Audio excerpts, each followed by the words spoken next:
ভোলা মাছ খেতে কার কার ভালো লাগে। আজ রান্না করছি ভোলা মাছের ঝাল।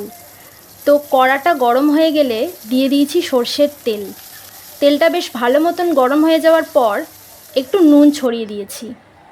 মাছ ভাজার আগে তেলের মধ্যে একটু নুন ছিটিয়ে দিলে মাছগুলো খুব ভালোভাবে কড়া থেকে তুলে নেওয়া যায়।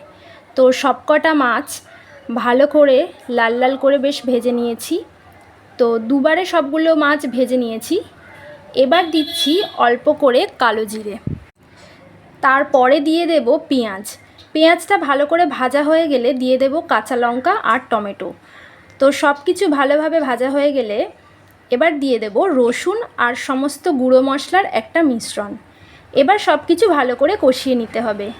তারপরে দিয়ে দেব জল, আর জলটা ফুটে গেলেই সব মাছগুলো দিয়ে দেব। আর কিছুক্ষণ মাছগুলো ফুটিয়ে নিলেই ব্যাস আমাদের ভোলা মাছের ঝাল রেডি। এর মধ্যে ধনেপাতা দিতে পারলে এর স্বাদ আরও 10 গুণ বেড়ে যাবে, কিন্তু আমার কাছে ধনেপাতা ছিল না তাই দিতে পারিনি। যাই হোক, দেখা হবে পরের ভিডিওতে।